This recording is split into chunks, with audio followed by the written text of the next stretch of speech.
I have been the night guard of the crown jewels at the Tower of London for 20 years, and telling this story could cause the British royal family to pursue me forever. But I can't take it anymore. Because tonight, each of the 2,868 jewels in the Imperial State Crown is telling me the same thing. Set us free, or you will stay with us. The story I'm about to tell you will reveal the true power of the crown jewels and why they are guarded so closely. If you're curious about the dark secrets behind history's most valuable treasures, stay with me throughout this account, because some jewels are not only beautiful, but also cursed. My name is Christopher Wells, and this is the story of my last night with the crown jewels at the Tower of London. I have been working as a special guardian at the Jewel House for 20 years. This title does not appear in official records because our job is not only to protect the jewels, it is to calm their spirits. The crown jewels are not just symbols of the British monarchy. They are objects imbued with 1,000 years of power, blood, and curse. Every crown, every scepter, every jewel, each has its own story, and these stories come to life at night. It was a cold Saturday night in November. The last visitors had left at 6 p.m. The heavy steel doors of the jewel house were locked, and I was preparing for the long hours of the night. My special guard uniform was dark blue, not the red beefeater uniform tourists see. Margaret Sinclair, the chief keeper, came to brief me one last time. Margaret has worked here for 30 years and is one of the few people who truly understand the nature of the crown jewels. "Wells," she said in a serious voice, "tonight is a full moon, and they will be very active." I felt that familiar tightening in my chest. Full moon nights were the most dangerous times for the crown jewels. The spirits within the jewels became the strongest on those nights. "Which ones will be particularly active?" I asked. Margaret looked at the display cases. The Imperial State Crown, definitely. St. Edward's Crown, too. But the most dangerous one... She paused. "The Kohinoor Diamond. It's been very restless lately." The Kohinoor Diamond, one of the most famous and cursed diamonds in the world. Taken from India, its owners had died, empires had fallen because of this diamond, and now it sat atop the Queen Mother's crown. "Why is it restless?" I asked. "I don't know, but last night, Guard Jenkins heard it. It was whispering." "What was it whispering?" "It wants to go home," it said, over and over. My hair stood on end. When Jules spoke, it was never a good sign. Margaret pulled an old leather-bound book from her pocket. "Let's review the rules one last time, because tonight your life may depend on them." This book contained the Crown Jewels Guardian Protocol. These rules, passed down from guard to guard at the tower for centuries, were the protocols that allowed us to live in harmony with the spirits of the jewels. Rule 1.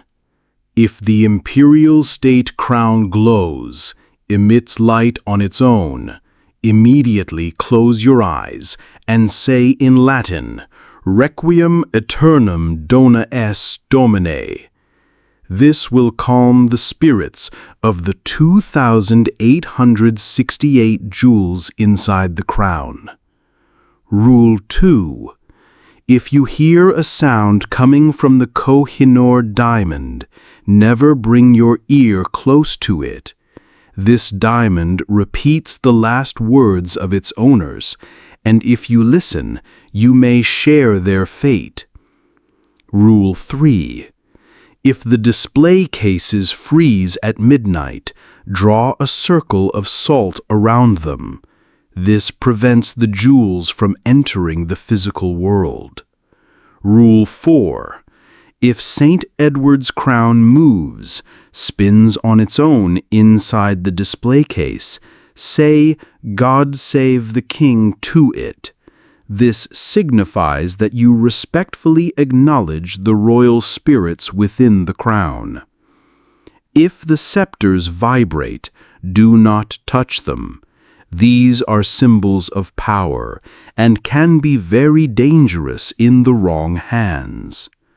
"Remember, Wells," Margaret said as she closed the book, "these rules are not just for protection. These rules are the foundation of our agreement with them. If you break the rules, what happens? Then they are set free, and once they are free, no one can stop them. The last time something like this happened was in 1671, when Colonel Blood tried to steal the crown jewels. That night, the rules were broken, and I was there." What happened to him? The official records say he was caught and pardoned, but in reality, the jewels punished him. He spent the rest of his life as their slave. When Margaret left, I was alone. The nighttime silence of Jewel House descended around me. But this silence was never complete silence. There were faint glimmers from the display cases, ticking sounds, and sometimes whispers.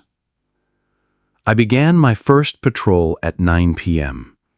As I approached the main display cases, I saw the Imperial State Crown glowing faintly. Rule number 1, I closed my eyes immediately. "Requiem aeternam donais Domine," I said in Latin. The glow stopped, but I noticed that the Black Prince's ruby on the crown still seemed to be pulsating. It flickered rhythmically, like a heartbeat.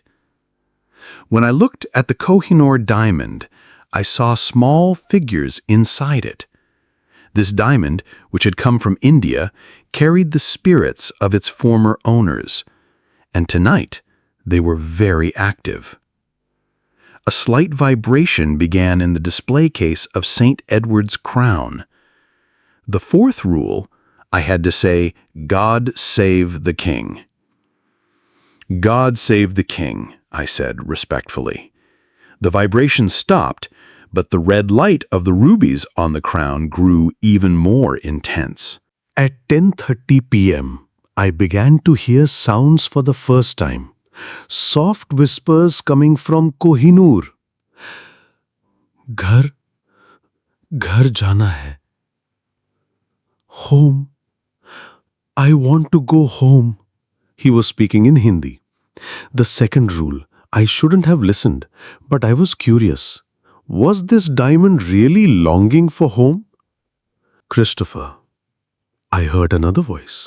This time it was in English and coming from the Imperial State Crown. I turned my head. The Cullinan II diamond on the crown was sparkling brightly. "Christopher Wells, you've been with us for 20 years. "Yes," I said hesitantly. "And in those 20 years, you've seen our pain. You've felt our loneliness." That was true. Every night I felt the weight of history carried by these jewels. "Tonight, there is an offer for you." "What kind of offer?" "Come with us. Stay with us forever. You will no longer age. You will no longer die. You will simply remain with us, with these beautiful jewels." I couldn't deny how tempting the offer was. I had lived with these beautiful jewels for 20 years. I loved them and they loved me. "I need to think about it," I said. "Of course, but you don't have much time. You must decide by midnight." At 11 p.m., the jewels began to speak to me. Each one had its own story, and tonight they wanted to share those stories with me. The first to speak was St. Edward's Crown. "Christopher, my name comes from Edward, Confessor Edward, but I don't just have his spirit. Do you know how many kings I've sat on the heads of over the last 1,000 years? I don't know. 39 kings and queens. I witnessed each of their final moments, felt their last breath, and each of them left something behind for me. What did they leave? Fear. The fear of death, because wearing a crown is a heavy burden, Christopher, and that burden continues even after death." The Imperial State Crown interjected, "I'm more modern, but I carry more pain. Do you know how many miners died when the Cullinan II was extracted from South Africa? I don't know. Hundreds, and all of them, their spirits live on in me. Every night I hear their screams." The Black Prince's ruby spoke. "I'm not actually a ruby. I'm a spinel, but my name comes from the Black Prince. I was stolen from Pedro the Cruel. Thousands of people died in that war, and I'm sucking up that blood." The Kohinoor Diamond's voice was the most painful. I miss my home so much.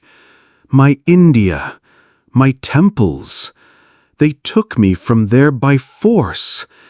And now I'm held here, on a cold island. "Why don't you go back?" I asked. "Because I'm cursed. I bring death to my male owners. That's why I only stay on queen's crowns. But still, I'm still unhappy." The sovereign's scepter with cross spoke. "I have the Cullinan Eye, the world's largest diamond. But size doesn't bring happiness, Christopher. It only brings more responsibility." "What kind of responsibility?" "To carry royal power, to symbolize 1,000 years of authority. And the hardest part is deciding between right and wrong." How would you feel at this point? Would you want to help these jewels, which are suffering and bearing the weight of history? As I listened to all these stories, I understood how lonely and suffering the jewels were. They were not just beautiful objects, but witnesses to centuries of drama. "So, what do you want from me?" I asked. The Imperial State Crown replied, "Stay with us, Christopher. You understand our pain. You can empathize with us. If you stay with us, we will no longer be alone." "And in return?" "In return," said St. Edward's Crown, "we will give you power, royal power, the power to manipulate time, the power to see the past, to understand the future."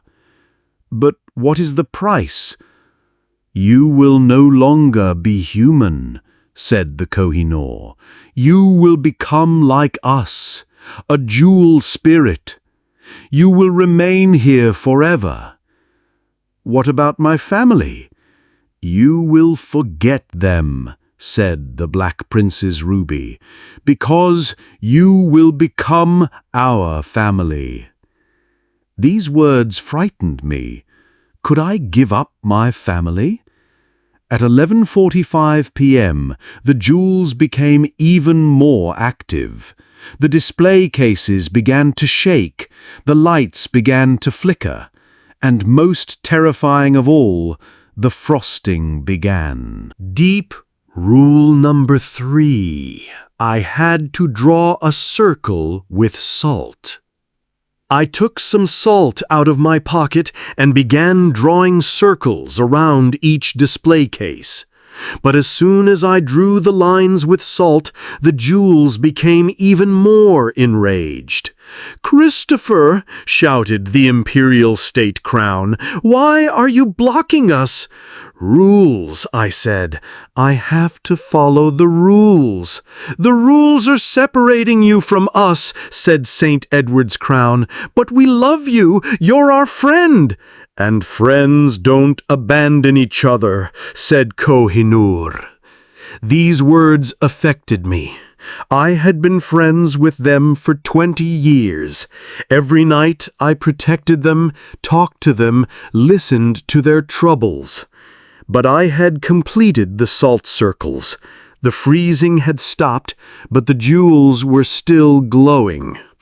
"This is your last chance, Christopher," said the sovereign scepter. "You must decide by midnight. You will either stay with us, or we will not let you go." I had to take this threat seriously. I had witnessed the power of the crown jewels for 20 years. After that night, I was never the same again. The pain and loneliness carried by these jewels had deeply affected me, because I realized that they were not just jewels, but carriers of historical traumas. At 11:55 p.m., the moment of decision was approaching. As I walked around the jewel house, I felt the light from every window following me. I remembered something Margaret had said to me. "Do you know what happened to Colonel Blood in 1671? I decided to investigate this story. In the tower's archives, there were secret records of the Blood affair. When I went to the archive room, the light from the jewels was coming from behind me, as if they were following me. As I went through the old records, I found the true story of Colonel Blood. May 9th, 1671. Colonel Thomas Blood attempted to steal the crown jewels. When he was caught, he claimed that he was now a slave to the jewels. He was pardoned by King Charles II, but conditionally. Blood was to come to the jewel house every night for the rest of his life and talk to the jewels. This arrangement lasted until Blood's death in 1680. Note from Blood's diary in his last days: "They never leave me. They talk to me day and night. When I try to go home, my conscience troubles me. It's like I've abandoned them. I realize now that this is my home. They are my family." This recording surprised me. Blood had become a slave to the jewels he tried to steal. And finally, he had come to love them. "See, Christopher," came the voice of the Imperial State Crown from behind me. I turned to see the jewels all appearing in the archive room, out of the display cases, floating in the air. "You saw Blood's story. Like you, he resisted at first. But eventually he realized how alone we were. And he decided to stay with us," said St. Edward's Crown. "Voluntarily," said Kohinoor, "because he realized that we are not just jewels, we are souls, souls in pain, souls seeking love." "Christopher," said Sovereign Scepter, "you are different from Blood. You were our protector first. You were our friend. That's why our deal with you will be so much better." "What kind of deal?" "You will be our eternal protector," said the Imperial State Crown, "and we will show you all the secrets of royal history." Suddenly, My surroundings changed. The archive room disappeared, and I found myself in different time periods. 1066, Battle of Hastings. William of Normandy's royal crown arrives on English soil for the first time. 1170, Canterbury Cathedral, the murder of Thomas Becket and the damnation of the crown jewels. 1483, Tower of London, two young princes disappear and the crown jewels identify their killer. 1536, Tower Green, Anne Boleyn's execution and her last breath lives on in the jewels. 1649, Whitehall, the execution of King Charles I and the shattering of the crown jewels. 1660, Restoration, the making of the new crown jewels and the passing of the old spirits into the new jewels. Every image was so vivid, so real. It was as if I was living those moments. "See," said Kohinoor, "how much we have seen, how much we have suffered." "And if you stay with us," said the Black Prince's ruby, "you will be able to live all these stories too. You will be a true witness to history." It was tempting to witness the greatest secrets of history, to learn the true stories of royal history. "But my family?" I asked. "Christopher," said St. Edward's Crown in a soft voice, "your family can't understand you anyway. You have worked here every night for 20 years. How much time do they spend with you?" It was true. I spent very little time with my family because of the night shifts. "But here," said the Imperial State Crown, "you will always be loved. You will always be precious, because you are our protector." As the clock struck midnight, I had to make a decision. "I accept," I finally said, "but on one condition." "What is it?" all the jewels asked in unison. "I want a guarantee that my family will not be harmed, and I want to be able to visit them sometimes." "Agreed," said Kohinoor. "We will do even better. We will put them under protection. With the power of the crown jewels, they will always be safe." "And as for visiting," said the Imperial State Crown, "when you become part of us, you will be able to see them whenever you want. Only they will not be able to see you." It was a strange deal, but I agreed. The jewels formed a circle around me. Each one glowed a different color. "Are you ready, Christopher?" asked St. Edward's Crown. "I am ready." "If it were you, would you accept such a great transformation? Would you give up your humanity in exchange for immortality?" At the moment of transformation, all the jewels glowed at the same time. The 2,868 jewels of the Imperial State Crown, the gold of the St. Edward's Crown, Kohinoor's Diamond, they all lit up at once. First, I felt warmth, a very intense, burning warmth. It was like fire passing through me. Then came coldness, icy cold that penetrated to my bones. With my eyes closed, the whole royal history flowed through my mind.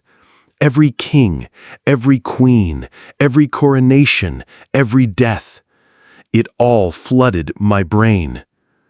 William Conqueror's first coronation, Henry VIII's 6 marriages, Elizabeth I becoming Virgin Queen, Victoria's founding of the empire, Elizabeth II's modern royalty. I was living it all. It was like I was there in the moment. The pain began.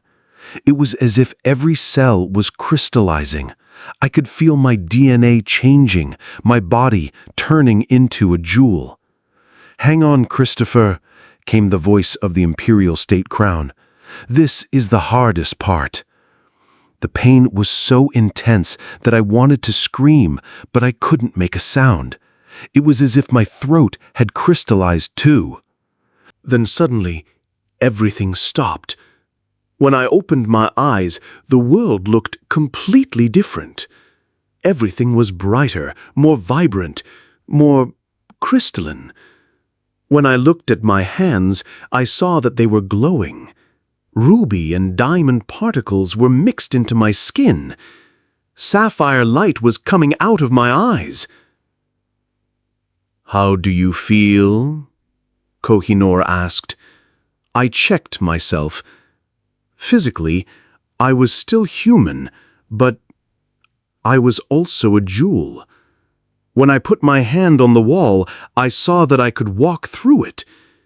And most surprisingly, I now understood all the languages of the jewels. "Incredible," I said. My voice was the same, but more melodic. It was like crystal rattles. "Now you have real power," said St. Edward's Crown. "You can change royal history, manipulate time, use the true power of the jewels." What happens now? "Now," said the Imperial State Crown, "your real work begins. You are now the true guardian of the crown jewels, not just physical protection, but spiritual protection." Over the next few hours, I discovered new powers. I could travel inside the jewels. I could access the memory of each jewel. And most importantly, I could see the true secrets of royal history. My most surprising discovery was that the crown jewels have influenced not only British royal history, but world history. These jewels could manipulate events around the world. At 06, when the morning shift arrived, I was back to normal. The other guards didn't notice anything. To them, I was still the same Christopher, but I was very different now. When Margaret saw me, she asked, "How was your night?" "Eventful," I said. "I learned a lot." Margaret frowned. "Did you talk to them?" "Yes, and they wanted to stay with me." "And you?" I accepted. Surprise flashed across Margaret's face. "Christopher, it's too dangerous. You're no longer—" "I'm one of them now. And Margaret, that's not a bad thing at all." On the way home, I saw things differently. As I passed people, I realized how ephemeral and fragile they were, because now I was immortal. But not only that, now I could see the story of every jewel, every metal, every gemstone. The woman's wedding ring next to me on the bus whispered its story to me. "He bought me in 1987. We have been through 3 crises since then, but the love is still strong." The watch of the man across from me told me, "His father entrusted it to me when he died. Now I carry his time." This new ability was both fascinating and overwhelming. Every metal object spoke to me. But the hardest thing was talking to my family. "How was it tonight?" Helen asked me as I was preparing breakfast. She was wearing a gold necklace that she remembered I had bought for her years ago. "It was different," I said honestly. "I made a very important decision." "About work?" Helen came closer and studied my face. "Christopher, your eyes are different. It's like there are stars in them." Indeed, my eyes had changed. They were now sapphire blue, and sometimes, especially in the dark, they sparkled. "Yes, about work. Helen, maybe I'll be spending more time on the night shifts now. A very special project is starting. It's about the crown jewels."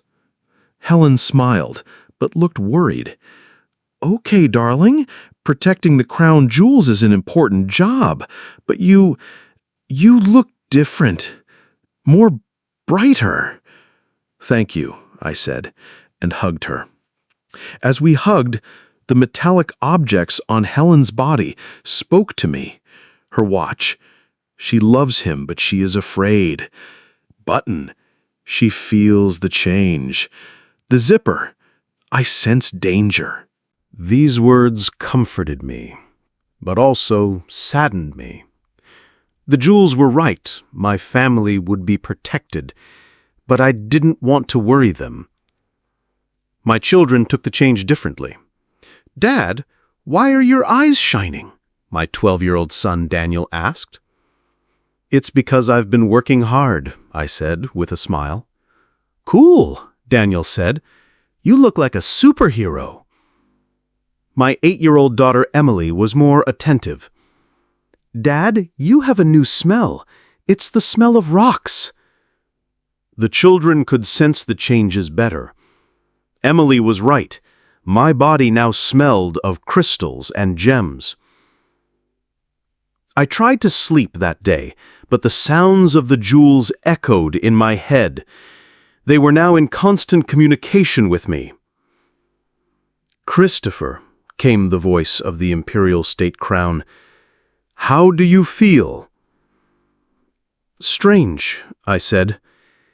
"Every metal object is talking to me." "That's normal," Kohinoor said. "You are now part of the whole jewelry world. Every gemstone, every metal is related to you." "We have much to show you tonight," said St. Edward's Crown. "What?" "The greatest secrets of royal history, facts you won't find in any history book. And most importantly, you will meet other guardians of the crown jewels." That surprised me. "Are there others?" "Of course," said Sovereign Sceptre. "In every country, for every royal family, guardian of the French crown jewels, keeper of the Swedish crown jewels, keeper of the Russian imperial treasures, they are all like us." When I returned to the jewel house in the evening, Margaret was waiting for me. But there was someone else with her, an elegant, middle-aged woman. "Christopher," Margaret said, "I want to introduce you to someone. This is Madame Dubois, the guardian of the French crown jewels in the Louvre." Madame Dubois approached and extended her hand. The moment we touched, I knew she was like me, her eyes glowing ruby red. "Bonjour, Christopher," Madame Dubois said. "Welcome to our family." "How many of us are there?" I asked. 26 worldwide. One guardian for every great royal jewelry collection. We are a moth." "We need to talk seriously, Christopher," Margaret said, "because you're not the same Christopher anymore. Your eyes are different. It's like there's light in them." She was right. After the transformation, not only the color of my eyes had changed, but my whole aura. "Christopher," Madame Dubois said, "Margaret is worried because this transformation could be dangerous. Some protectors are losing themselves. Too much power, too much responsibility." "I'm fine," I said. "Really?"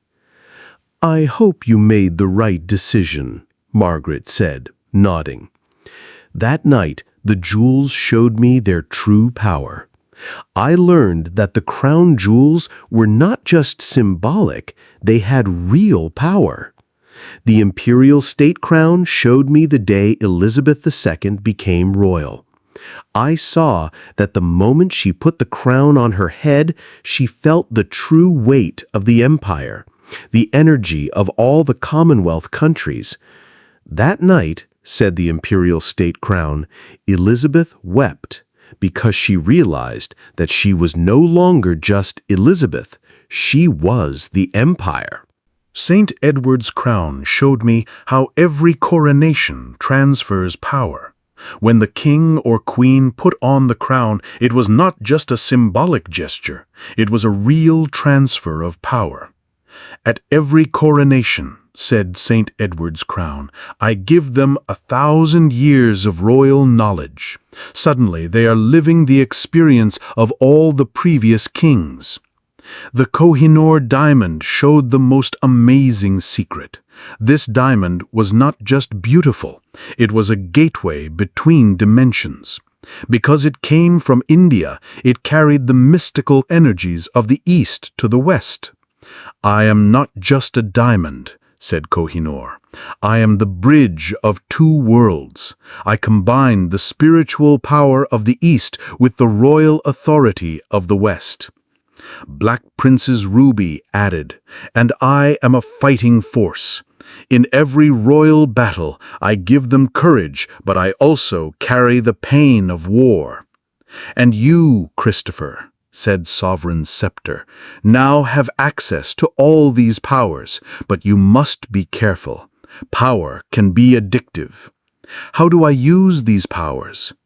You will learn in time, said all the jewels together. But first, I have a task for you. What mission? There is a group in London that makes fake crown jewels. This weakens the power of the real jewels. You must stop that group. It was my first mission. I was excited but scared at the same time.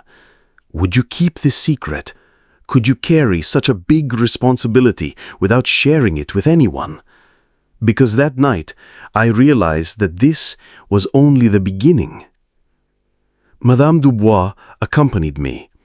You shouldn't be alone on your first mission, she said. I've had a lot of experience in similar situations. In a workshop in East London, they were producing fake crown jewels, not just tourist gifts. Fakes they claimed had magical properties. Very dangerous, said Madame Dubois. Fake jewels absorb the power of real jewels. If they produce too many, the real crown jewels can lose their power. When we got there, we transformed into jewelry forms. I became a diamond crystal, Madame Dubois became a ruby crystal. We infiltrated their workshop. I was surprised by what I saw. They weren't just forging, they were practicing real magic, and they were trying to steal the power of the crown jewels. Circles of magic surrounding the walls, blood, and real pieces of jewelry. They stole particles from the crown jewels, Madame Dubois said in shock. This is very dangerous. Stop it, I shouted, returning to my human form. The leader of the impostors, an old man, looked at me. Who are you? I am the guardian of the crown jewels. The man started laughing. Impossible. To be the guardian of the crown jewels, you have to be one of them. And I am now. I held out my hands and diamond rays shot from my fingertips. All the fake jewelry was instantly dusted. But we had to collect some real jewels and take them back. Tonight is your last night, I told the group of imposters. If you try to make fake crown jewels again, there will be consequences. And if you don't return the particles you stole from the real jewels, Madame Dubois said, her eyes sparkling with ruby fire, the jewel guardians of the world will unite against you. As I left the workshop, I felt powerful and important. I was indeed serving an important cause, and I was no longer alone. A year later, I was fully accustomed to a life of two identities. Normal Christopher by day, Crown Jewels guardian Christopher by night. 2 lives, 2 responsibilities. During that time, I disrupted dozens of counterfeit jewel operations, protected hundreds of royal secrets, worked to make sure thousands of tourists could see the crown jewels safely, and most importantly, I knew that the jewels were no longer alone. Helen never suspected. To her, I was just working in a very special security job, and my children were proud that their father was protecting the crown jewels. And Margaret and I were on good terms. She was worried at first, but eventually she realized that I had made the right decision. "Christopher," she said last month, "you've changed them. They seem so much calmer now, so much more peaceful." She was right. The jewels were no longer as active as before. Because they were no longer alone, they were in constant communication with me. The biggest discovery was that I had become the guardian not only of crown jewels, but of all the crown jewels around the world. The lost crowns of France, the Fabergé eggs of Russia, the Maharaja jewels of India. I could contact them all. And they all told similar stories: loneliness, pain, loss. Last week, I started training a new Crown Jewels Guardian candidate, a young guardian, Sarah Mitchell. Like me a year ago, she was confused and curious. "Is it real, Mr. Wells?" she asked. "More real than real," I said. "And you're lucky, Sarah. Very few people get this opportunity." "But can I handle such a huge responsibility?" "True," I said. "But Sarah, you're not just protecting jewelry. You're protecting history. You're protecting culture. You are protecting humanity's most precious treasures." As I was training Sarah, I was also seeing my own growth. I was now much stronger, much more knowledgeable, much more experienced, and most importantly, I was no longer doing it alone. If it were you, how would it feel to pass on such a huge responsibility to the next generation? Would it be scary or comforting to share the secrets you have? Last month, my biggest test came. A group of dark wizards actually attacked the crown jewels. They infiltrated the jewel house in the middle of the night, but this time I was ready. Sarah and Madame Dubois were with me. The three of us together stopped them. The battle was hard, but we won. "How did we do it?" Sarah asked me afterwards. "Unity," I said. "You, me, Madame Dubois, and the jewels. When we're all together, no force can stop us." After that night, Sarah was fully accepted into the system. Now he was a guardian too. Tonight I'm sitting in the jewel house, writing this story. In the light of the Imperial State Crown, as I put my memories down on paper, I think about how much I have changed. A year ago, I was just a guardian. Now, I am part of a worldwide network. I am the guardian of history's most precious treasures. And most importantly, I am no longer alone. 2 years later, I was much more than a crown jewels guardian. I had become an important part of the international network of jewelry conservation. But more importantly, I had become an educator, training the future leaders of this system. During this time, I not only fulfilled my own responsibilities, but also participated in global operations. I assisted in the restoration of the French crown jewels in the Louvre, helped protect the Russian imperial jewels in the Kremlin, and helped find lost Maharaja jewels in India. Each mission brought new friendships and new knowledge. There were jewel guardians like me all over the world. We all served the same purpose: to protect history's most precious treasures and their souls. The biggest lesson I learned during these 2 years was that this job is not just about protecting jewels. We were actually protecting the common heritage of humanity, its culture, its history. "Christopher," Ivan Petrov said last month in Moscow, "you have changed a lot. When we first met, you were only thinking about the British crown jewels. Now you think of the whole world." He was right. I no longer cared only about the jewels in the Tower of London, but about precious treasures all over the world. Helen now fully understood how important my work was. "You're not just protecting the jewels," she had said last week. "You're protecting the memory of humanity." "What do you mean?" I asked.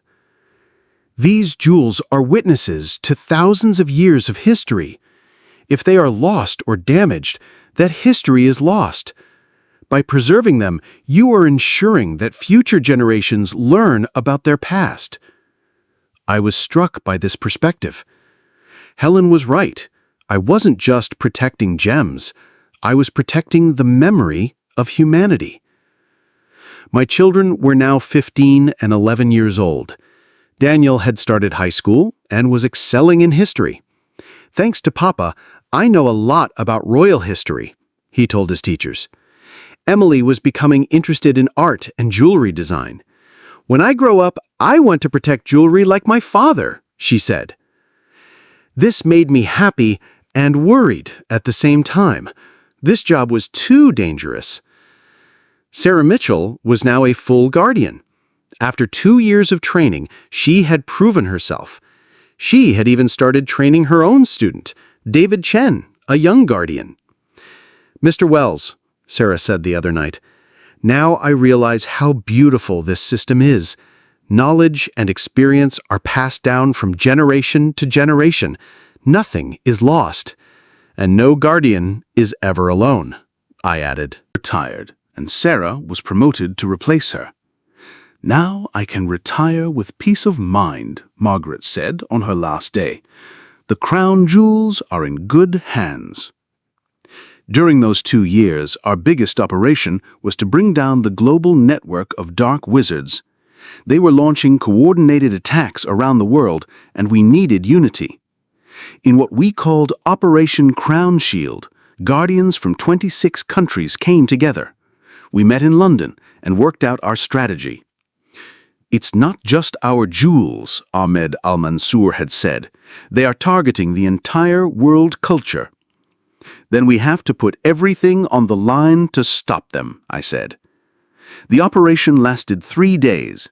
We were attacked in 15 different cities at the same time, but we were prepared. Thanks to coordinated defense, we repelled all the attacks. We did it, Sakura Tanaka said at the end of the operation. But this is just the beginning. They will come back. And we will be ready, I said.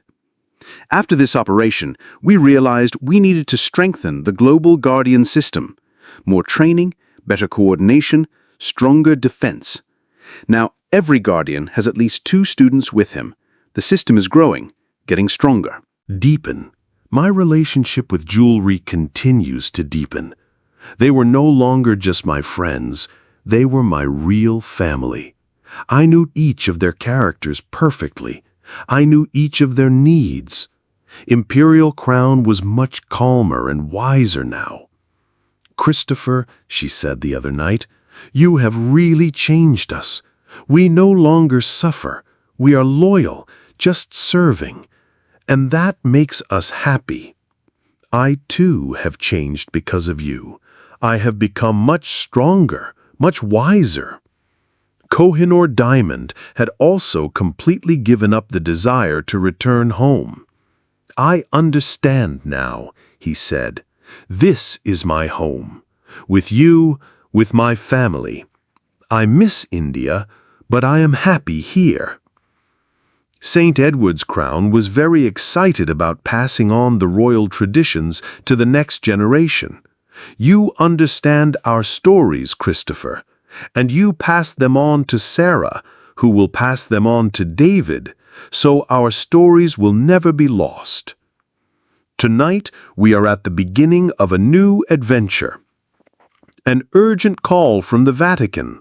There are problems with the papal crown. The jewels in the Pope's crown have suddenly become active and uncontrollable. I have to go to Italy, I told Sarah. I'm coming too, Sarah said. David can stand guard.